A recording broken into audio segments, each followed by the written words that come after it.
What's up, everybody? We want to put something fresh out here while we were traveling on a Friday. So this is what is it, 7:50 something right about now? Tom, we're watching the Noles and the Canes. You're doing the game thread as we speak. It's 3-1 Florida State. And what are they? What inning are they in? Top four. Top four. So that's where we're at. Give you some context. Obviously, we did the show earlier today. I'm still in my Etsu shirt. There you go. And yeah. And you're in your Capital City Country Club shirt. And it's a reminder for everybody to sign up for the golf tournament. There you go. Yes. We'll put that link again. It's on Jeff's Twitter feed. I think unless you pulled the pin down, it's still up there. I don't know how to pull the pin down. Well, I mean, I'm sure I could figure it out, but I haven't gone over to Twitter. We now live in a world after that Miles Bailey home run to center field as well. Yeah. It was that was a good home run because not only is it, obviously fun to see Florida State hit home runs, but that particular home run is one where you watch a young man learn in the same at bat. Yeah. And he's fooled a couple times with the changeup. He's like, oh, you're going to keep throwing that changeup, are you? Throw it again. Throw it again.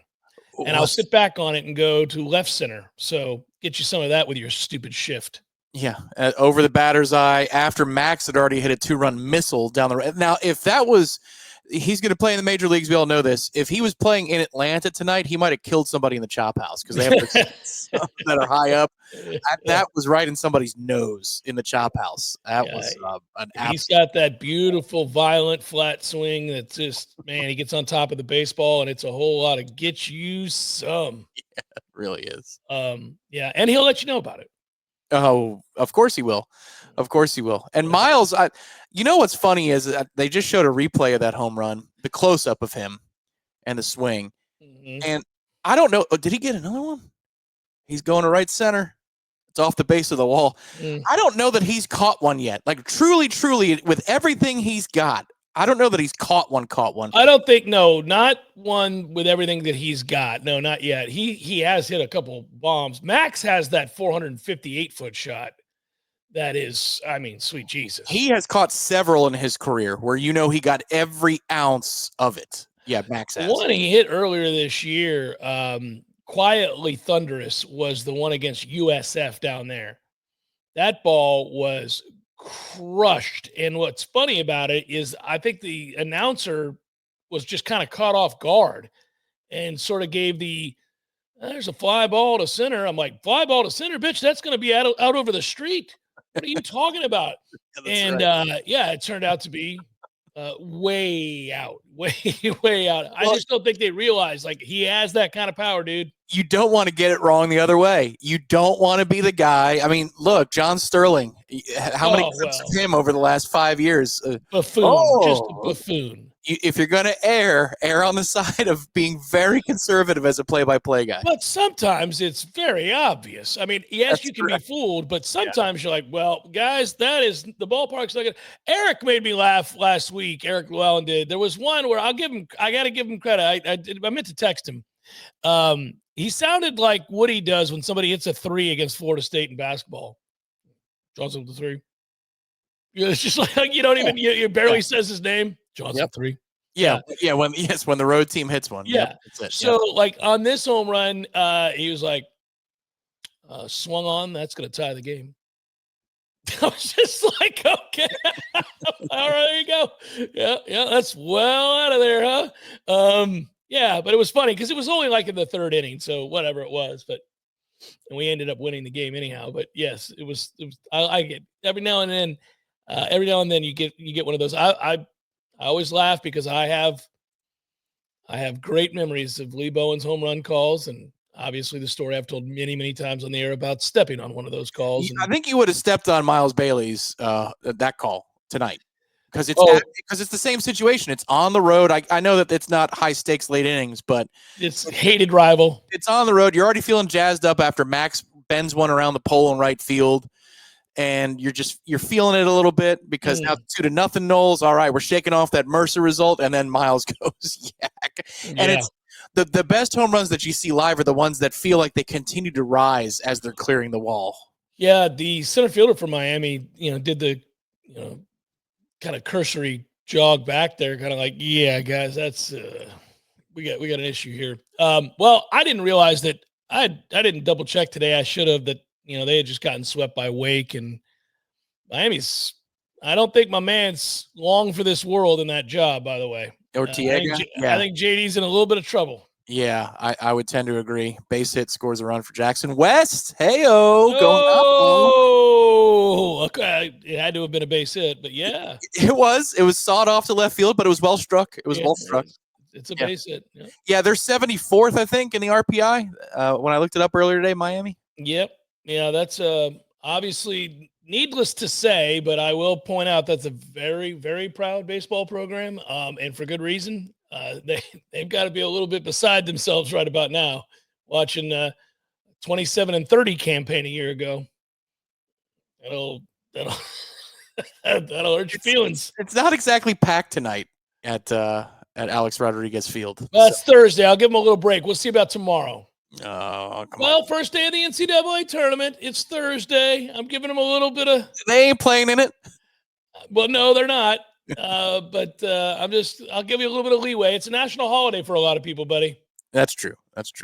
Not for the Clemson Tigers. No.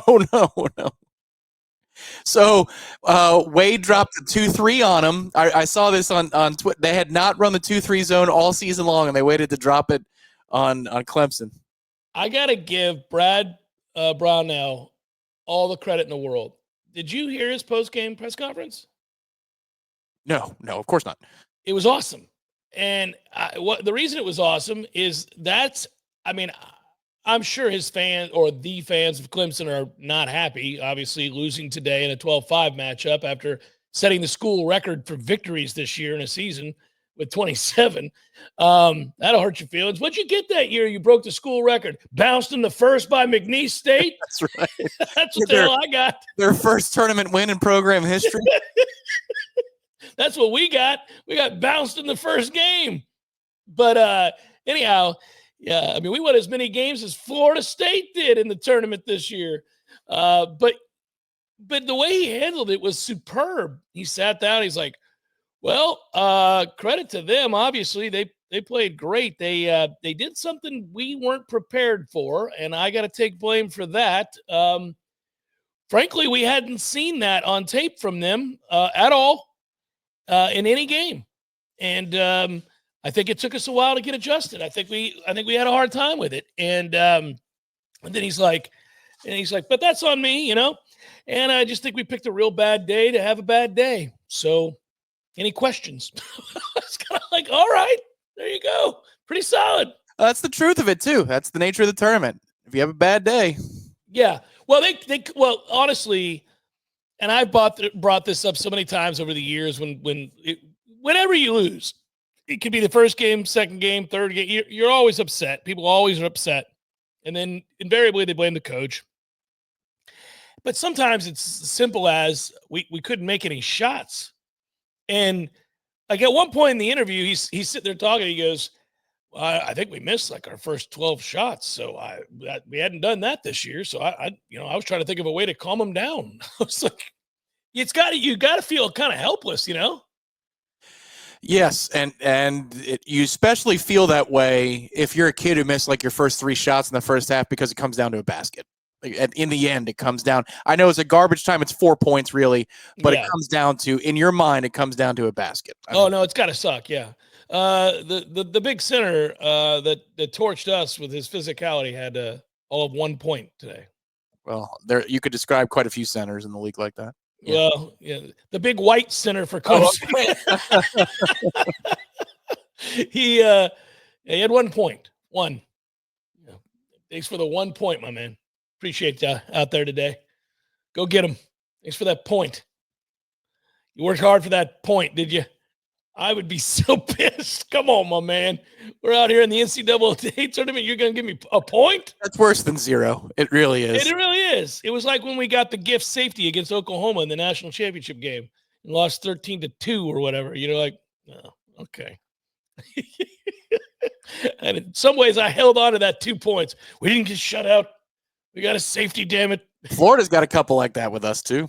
Yeah. Mm-hmm. Yeah. All right. So are we going to debut? Let's have some fun. Let's debut I have not heard. So this is Mike Norvell yesterday. Wednesday. Yes. So for the people watching, this is Mike Norvell's first post-practice press conference. His Thursday one did not qualify. There was nothing over the 15 minutes that qualified for what we're about to do. But we had a few. We had a few from day one of FSU practice. So we're going to do Coach Cameron Translates here for you, or, however you want to. Is that what we'll call this? Yeah, it's the old name. It's got to be grandfathered in. Yeah, Coach Cameron Translates. Yeah, we'll translate it. But before we do, I want to tell you about the lasting effects of cornbread hemp and cornbread hemp CBD gummies. If you're looking for a natural way to relieve the aches and pain and stressors of the day, the week, the month, the year, I don't know what kind of year you've had, but I know CBD will make it better. There you go. Cornbread hemp CBD gummies are made to help you feel better, which is nice. We use the best part of the hemp plant, which is the flower, for the purest and most potent CBD. Ain't fooling around with this CBD, guys. Right about now, you can get these gummies, USDA organic, third-party lab tested, certified organic, I might add, to ensure safety and purity. You can get these right now, saving a lot of money. As one of my listeners, Jeff Cameron Show listeners can save 30% on their first order. Head to cornbreadhemp.com/warchant. Use code warchant at checkout. That's cornbreadhemp.com/warchant. Don't forget to use the code warchant. Save you 30%. There you go. All right, let's get to translating. This first clip, I guess I'll set it up. First clip is about Jalen Lucas, who's had a nice rehab and is back in the fold. There was the one clip that Florida State released, in their B-roll social media. You got to see him in the indoor practice facility, but he's moving around. So this is about the new offense. Makai Danzy moved to receiver. What's the deal? Where's Jalen going to play? Is he someone like more slot now? Is he still primarily running back? How do you perceive it? Yeah, I mean he's a great athlete. I mean he can really do it all. That's Coach Malzahn's got a great track record of utilizing playmakers in a variety of different places and what they can do, and he's definitely a great playmaker. Question, Brendan, but I refuse it. I refuse your question is my answer. I hate that question. If you can't tell, I'm not going to tell you a damn thing about where he's going to line up. It'll be a mystery. Yeah, Coach, does it really? I mean, honestly, could you just give us translation? It's like, no, you will not know where he lines up. You will not know. We're going to sneak him in. It's like I tell you guys all the time when I joke that I think it's ridiculous how people are like, well, Deebo Samuel is a dual. I'm like, no, he's not. When he lines up at running back, they go, oh, he's playing running back. When he lines up at wide receiver, oh, he's playing wide receiver. It's not, you're not like, ooh, what do we do? That's not how this works. You can't play both at the same time. It's not fooling anybody. Anyhow, he is a good athlete. It's just funny that he refused the question. It doesn't make a difference. No. Let's see. Now we're on to a question about Deuce Robinson, Squirrel White. We're not playing the question. His answer is probably going to tell you something, though. Well, let's let Coach Cameron decide that, buddy. I'll do the translating around here. Let's go. Forgive me. Here we go. Yeah, I mean, those guys are workers, and I think the mentality that they bring, it is, I've talked a lot in this offseason about edge, desperation. These are guys that want to be coached. They want to be pushed. They want to be that inspiration and, challenge to challenge others, to be challenged themselves. Holy moly, you aren't kidding, Tom. My goodness gracious. You want those first? What? Yeah, do that again? Yeah, the first few seconds I'll cut out of it. This is fantastic. Yeah, I mean, those guys are workers, and I think the mentality that they bring, it is, I've talked a lot in this offseason about edge, All right, so this is easy, guys. You don't need me, but I'll do it anyhow. It's my role. Coach Cameron translates, and he translates that one like this. Unlike those soft-ass bitches we had at wide receiver last year who I clearly hated. That's exactly what he's saying. They didn't want to be pushed. You couldn't be asked to work. They wouldn't block anybody. Soft, lazy, no leadership qualities, bums. That's what he just said. Now, he would deny it, but you heard it. You heard it 100% what he just said. Now, I didn't say it, but he did. Yeah, I mean, those guys are workers, and I think that. Yeah, there it is. Those guys are workers. Yeah, that's it. They like That to work. Yeah, they like to work. Yeah, You know, unlike that crew last year, buddy. Woo! They did not like to work. These They guys did not, and they wouldn't block anybody. There was no edge. It was nothing. We got nothing. Yeah, nicely done. The next one, two-parter here, and both have to do with sophomore running back Cam Davis. And Cam, who had trimmed down, he told the media yesterday, I think he lost something like 20 pounds. Again, that's the Wednesday interview that you can find on Warchant TV. Mike Norvell's thoughts about Cam Davis, part one. Okay, all right. Yeah, I mean, Cam came in, he was able to play as a freshman. He's such a physically developed young man. But really one of the things I challenge him with is making sure that any of the excess that we trim.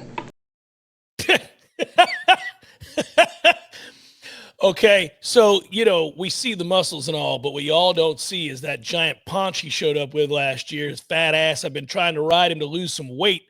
It's ridiculous. That's why he was slow as molasses last year, because he had all that extra weight. So I said, look, man, I appreciate you lifting all those weights, but put down the food, you fat ass. Trim the excess. That's what he said. That's the translation. I like trim the excess. Here's part two about Cam, and somebody else gets mentioned along the way. Oh, okay. His body composition, I think he's done a good job of him, Roydell, of those guys, really, having that as a big emphasis, and, to see the explosiveness. He had a couple nice plays, there today, just, in his movements, but he's one that, challenged it. Let's go take a step. And, you're going to have to battle through, the good and bad moments. Times your body feels good, sometimes your body's not. All right, so can we just point out in this translation that Roydell catches a stray? And, he's like, don't think that Cam was the only fat ass in that running back room. There's a little Roydell over there, too, that needed to trim some weight. So he threw that in for good measure. But I think the last part of that translation is the most fun. Hey, man, we're out here playing football. It's a physical game. Sometimes that means you're going to feel aches and pains. Going to need you to buck up, so soldier. I'm going to need you to go out there and go ahead and play some football when we don't feel so good. Nobody feels good 4 or 5 games into a season. It's the game. Let's buck up. So he called him heavy and soft. In his freshman year. In his freshman year. Yeah. He also likes him. I can tell that there's a like factor involved there too. That's not involving the translation, but it's the tenor. So I will just tell you that he likes him. And he's challenging him because he does. He had a come to Jesus meeting with him. Like, look, man, you're a little too fat for my liking, and you got to play hurt because this is the game. Yeah, that's agreed. It's not the same thing as the energy about the receivers or workers. No, it's not. And Cam, to his credit, is forthright. He's a good interview. I like Cam. I do as well. He also sounds 50. So Mike is asking him to play like he's a 50-year-old man at heart. With that old man toughness and strength. Yeah, I like him too, and I think Mike does too. I'm just translating. That's all I'm here to do. Just let you know. He called him a little chubby and a little soft. So what was your favorite one? Is it that the receivers are workers? Yes, that's my favorite one. That is an awesome code for how soft and lazy the receivers of last year were. Now, listen, I know how this works. People hear me say that, translate it in that way. That's what he's saying. I mean, there's no getting around that. Yeah, I mean, those guys are workers. But I think what happens is they'll apply those non-verbalized shots to last year's group as spoken as compliments to this year's group.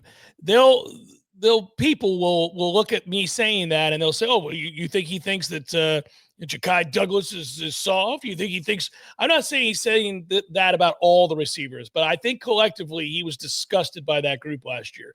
And how could he not have been? I mean, they didn't produce, and they didn't block for one another. They didn't care very much.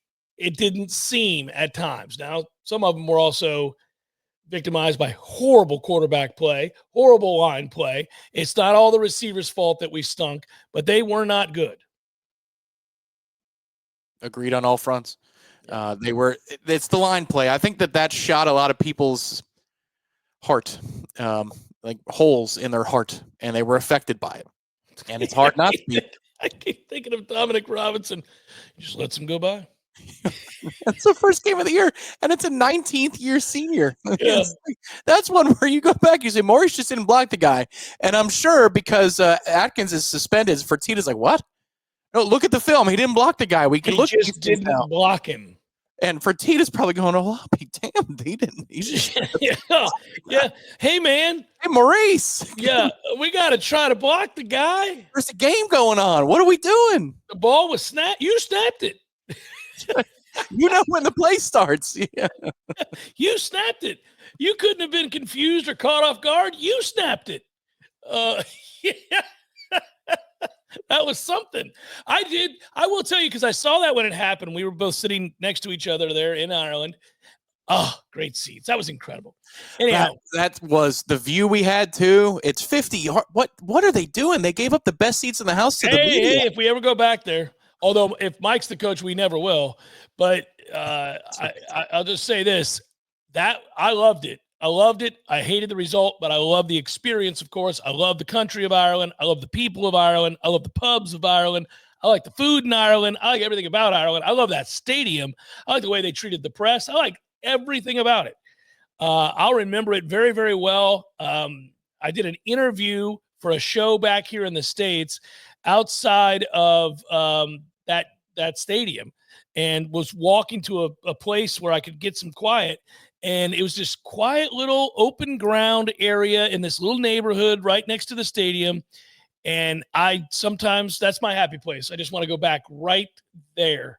The sun hit it in just the right way. There's that cool breeze. You can hear the buzz in the community. You know, there's the pub right down the road from the stadium that's right there. Everything about it was fantastic. And then Maurice didn't block anybody. But the thing was, we were sitting there and I watched that happen and I went, oh, there must have been a miscommunication. But yeah, that can't happen when you have a center.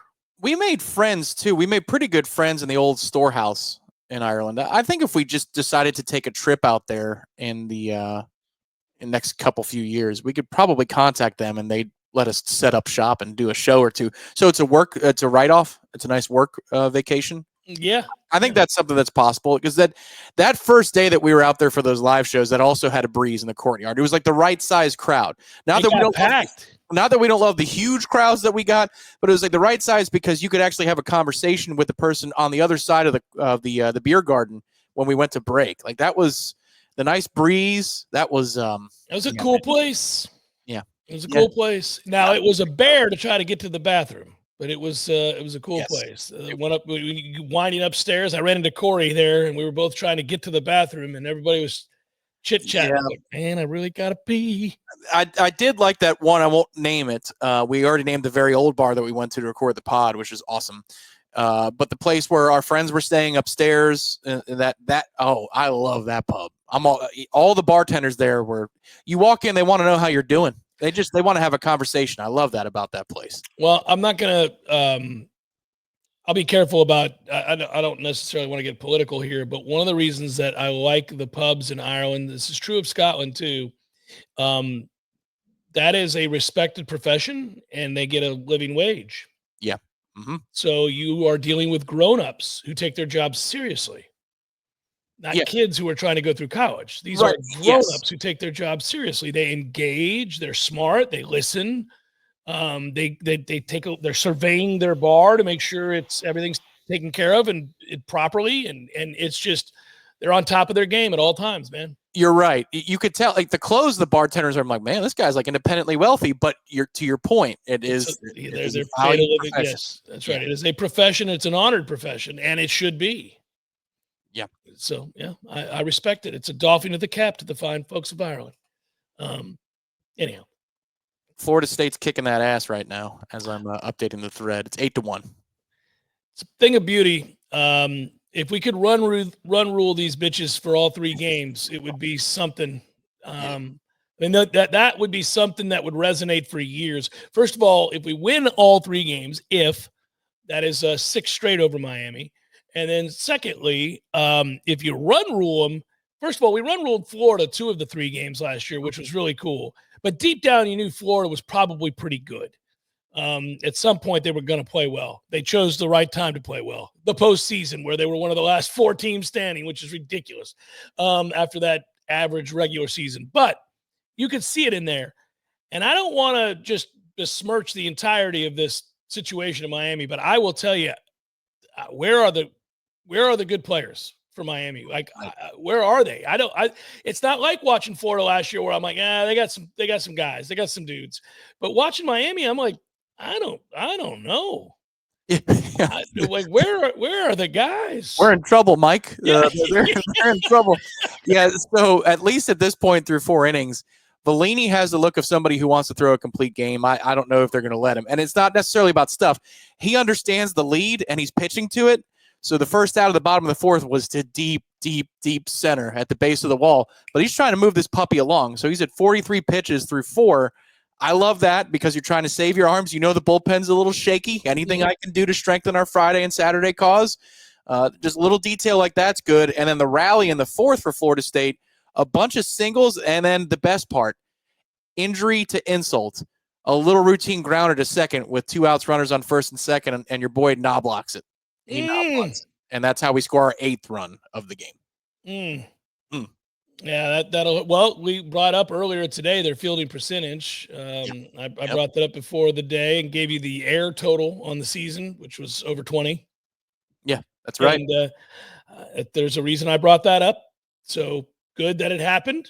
Good that thank you, Miami, for obliging me the statistic and then doing what you do all year long. It was as routine gets, buddy. It'll hurt your feelings, man. That's a toughie. Have I told you about CBD gummies? You have. Did you have one? I did not have one, but life's been a little crazy, kids. You could use a CBD gummy. The CBD gummies from Cornbread Hemp in particular, they're formulated to work with your body, not against it. They're also, as I said before, organic, third-party lab tested. Safety, purity, that's their goal. They've got you covered right now. Jeff Cameron listeners can save 30% on their first order. Head to cornbreadhemp.com/warchant. Use code warchant at checkout. 30%. What are we doing? That's cornbreadhemp.com/warchant. Use code warchant. Get you some Cornbread Hemp CBD gummies. They also have the THC variety if you're really feeling froggy on a Friday or something like that. You can skip the CBD and go straight to the THC. So James Williams is working on other parts of his body, not trying to relax, trying to bulk up. He's put on 20 pounds in 2 months. He said 20 pounds. 20 pounds in 2 months? Mm-hmm. Yeah. You have a sound clip from him? I mean, I could go pull one quickly.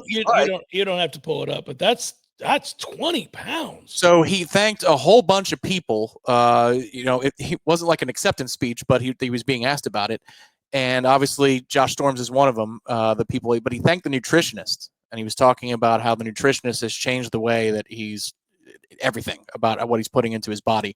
So he's become a big time carnivore in his diet, and he's cut out fats and then seed oils. No more seed oils.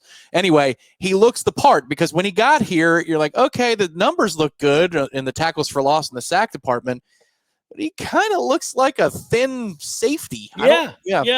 He's got the build. It looks like he's working very, very hard. Like that 20 pounds looks real. Sometimes guys will say they did something. You're like, I don't know. But yeah, he looks like he's put on a lot of weight. I'll tell you something, Tom. I've always wanted, and now it would be easy for me to do, but it would be a problem because it would take a long time to come off. But there was nothing more fun in my life than my senior year of high school when I was, the only reason I bring this up is it's not a me story. It's about the process of gaining weight.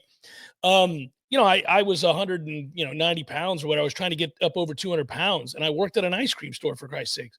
So, I mean, I was just steady shoving ice cream down my pie hole every day and eating and baking these huge shakes. And I'd come home and eat a steak, and my mom would have huge amounts of food for us because she knew I was trying to gain weight.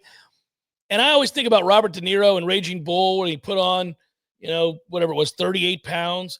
And he said it was fun at first. He said the first 20 pounds were awesome. And after that, it was disgusting. He was just like, I was fat. I couldn't sleep.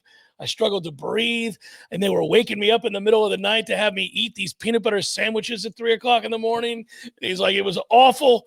But he admitted the first 20 pounds were really fun because he'd go into restaurants in New York and he'd get a big bowl of spaghetti, and then he would eat that. You want some seafood with that? Sure, keep it coming. Bring me the wine. Bring it all. And I'm like, well, how great would that be? So he's probably had fun because the nutritionist at FSU is telling him, hey, we got to do it the right way. We're going to eat clean, but you're going to eat a lot of red meat. Okay. Well, and so apparently, as you might imagine, because he's an intelligent dude, James Williams.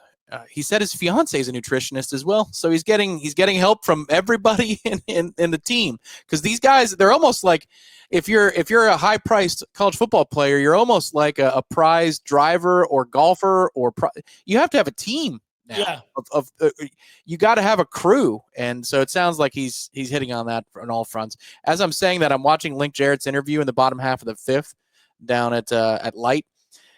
I think the bill of his cap could serve as a successful roof for Doak Campbell Stadium. That's about the largest bill on a hat I've ever seen. Well, he's got a tiny head too, so I don't think it helps. That thing is it's massive. Yeah, and it's stiff just like him.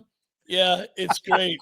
It's hilarious. Every time you see it, you're like, good Lord. Oh, holy God. Yeah. Bend that thing, baby. Bend that thing. Let's go. Get some comfort to your hat. You got to wear it all year. What are we doing? He likes it that way, though.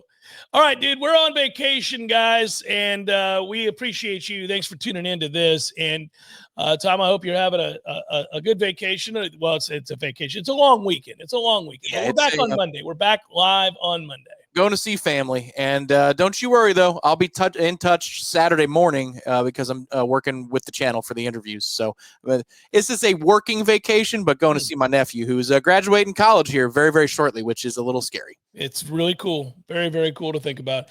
Enjoy that. I'm going to see family as well. Going to see my brother, his wife, and their daughters up in Atlanta. And my boys are going to concert with them, so it'll be a lot of fun. We'll be back on Monday. Be good, everybody.